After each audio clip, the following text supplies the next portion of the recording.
अब दोस्तों अब हम जो टॉपिक पढ़ने जा रहे हैं वो एग्जाम पॉइंट ऑफ व्यू से बहुत ही ज्यादा इंपॉर्टेंट है, तो आपको बहुत ही ध्यान से देखना है। नेक्स्ट टॉपिक है हमारा soil as a resource. Soil का मतलब होता है मिट्टी। मिट्टी के बारे में हम सभी लोग जानते हैं, लेकिन फिर भी मैं आपको बता देता हूँ कि जो लैंड की टॉप मोस्ट लेयर होती है उसे हम सॉइल कहते हैं। सॉइल एक रिन्यूएबल नेचुरल रिसोर्स होती है और इसके अंदर ऑर्गेनिक एंड इनऑर्गेनिक मैटर दोनों ही प्रेजेंट होते हैं। सॉइल प्लांट्स की ग्रोथ के लिए सबसे ज़्यादा ज़रूरी होती है, प्लस जो लिविंग ऑर्गेनिज्म होते हैं वो भी सॉइल पर काफ़ी ज़्यादा डिपेंडेंट रहते हैं। इंडिया के अंदर अलग अलग प्रकार की सॉइल पाई जाती है। बेसिकली 6 अलग अलग प्रकार की मिट्टी पाई जाती है। Alluvial soil, black soil, red and yellow soil, laterite soil, arid soil and forest soil. तो चलिए इनको एक एक करके अच्छे से डिस्कस करते हैं। तो सबसे पहले हम बात करते हैं एलोवियल सॉइल की। तो एलोवियल सॉइल सबसे ज़्यादा फर्टाइल होती है। ये इंडिया के 40% एरिया में फैली हुई है। ये सॉइल मोस्टली इंडिया के नॉर्थर्न प्लेन्स और कोस्टल प्लेन्स में पाई जाती है, जैसा कि आप इस मैप में भी देख सकते हो। जो ये लाइट ग्रीनिश टाइप का जो पोर्शन आपको दिख रहा है वो एलोवियल सॉइल का एरिया है। ये सॉइल गंगा, ब्रह्मपुत्र और इंडस रिवर के द्वारा डिपॉजिट होती है, और जो ईस्टर्न कोस्ट है वहां पर ये सॉइल महानदी, गोदावरी, कृष्णा एंड कावेरी के डाल्टा से डिपॉजिट होती है। एलोवियल सॉइल दो टाइप की होती है, पहली ओल्ड एलोवियम, दूसरी न्यू एलोवियम। ओल्ड एलोवियम को भांगर बोला जाता है और न्यू एलोवियम को खादर बोला जाता है। इसके अंदर सैंड, सिल्ट और क्ले के फाइन पार्टिकल्स मौजूद होते हैं।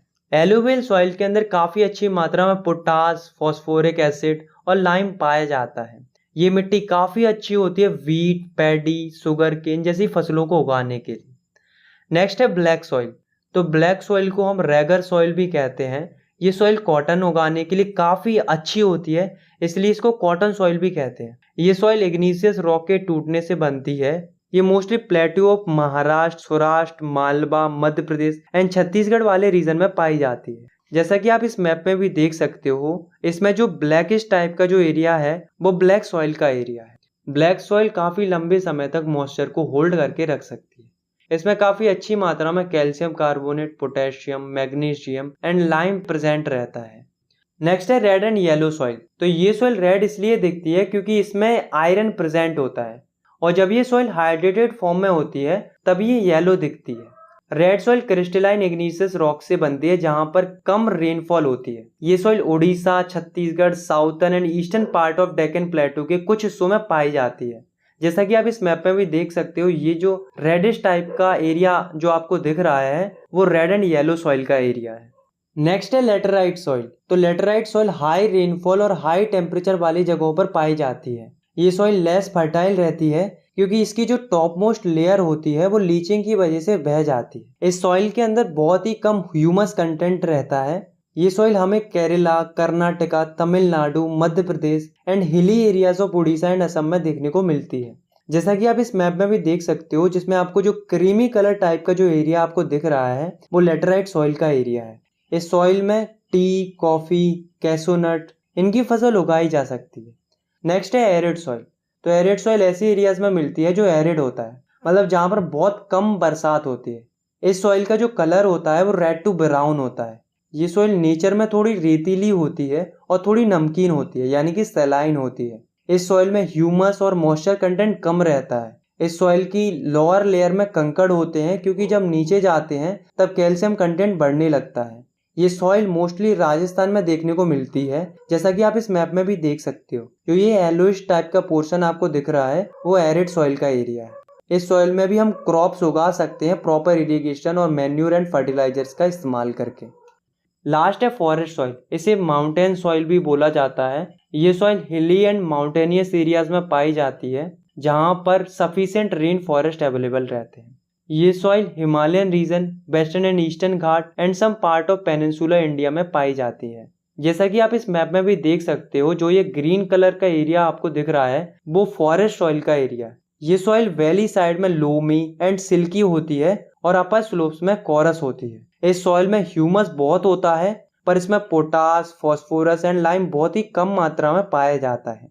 ये सॉइल टी और कॉफी उगाने के लिए सूटेबल होती है। दोस्तों इन पॉइंट्स के अलावा आपको इस सॉइल के बारे में दो बातें और याद रखनी है।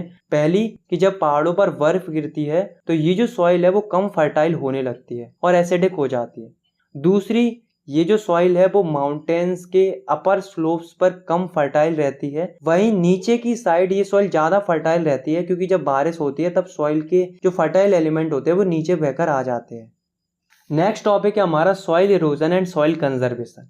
तो सबसे पहले हम समझते हैं सॉइल इरोजन के बारे में।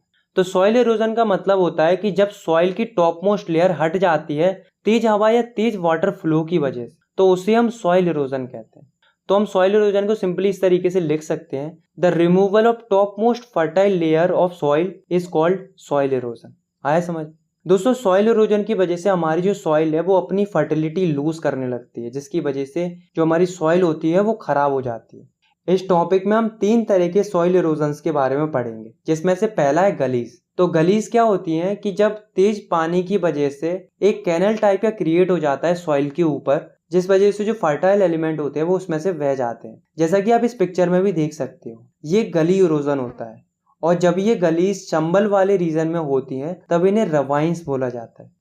दूसरा है सीड इरोजन। इसमें क्या होता है कि जो सॉइल होती है उसकी जो टॉप मोस्ट लेयर होती है वो पानी की फ्लो की वजह से बह जाती है, जैसा कि आप इस पिक्चर में भी देख सकते हो। इसको सीड इरोजन बोला जाता है। तीसरा है विंड इरोजन। इसमें क्या होता है कि जो टॉप मोस्ट लेयर होती है सॉइल की वो तेज हवा के कारण उड़ जाती है। अब हम बात करते हैं सॉइल कंजर्वेशन के, मतलब हम सॉइल को बचा कैसे सकते हैं। तो चलिए कुछ कंजर्वेशन मेथड्स को डिस्कस करते हैं। तो पहला है काउंटर प्लगिंग। इसमें क्या होता है कि जो फार्मर्स होते हैं वो काउंटर लाइंस के थ्रू फार्मिंग करते हैं, जैसा कि आप इस पिक्चर में भी देख सकते हो, जिससे क्या होता है कि जो वाटर फ्लो होता है वो स्लो हो जाता है। दूसरा है टेरेस फार्मिंग। तो जो पहाड़ी वाले इलाके होते हैं उनमें हम सीढ़ी जैसे स्ट्रक्चर बना लेते हैं, जैसा कि आप इस पिक्चर में भी देख सकते हो। इससे फायदा क्या होता है कि जो वाटर फ्लो होता है वो स्लो हो जाता है, जिससे जो सॉइल के फर्टाइल एलिमेंट होते हैं वो नीचे बहकर नहीं आते हैं।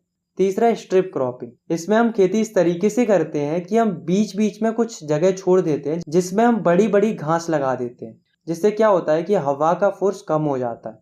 चौथा है शेल्टर बेल्ट्स। इसमें क्या होता है कि हम बड़े बड़े पेड़ लगा देते हैं बीच बीच में, जिससे जो तेज विंड्स आ रही होती हैं वो पेड़ों से टकराकर धीमी हो जाती है, जिससे जो फसल होती है उनको नुकसान नहीं होता है। तो दोस्तों, ये कुछ कंजर्वेशन मेथड्स है जिनका इस्तेमाल करके हम सॉइल इरोजन से बच सकते हैं। तो यहाँ पर हमारा जो चैप्टर है वो खत्म होता है। आई होप आपको ये वीडियो पसंद आई होगी।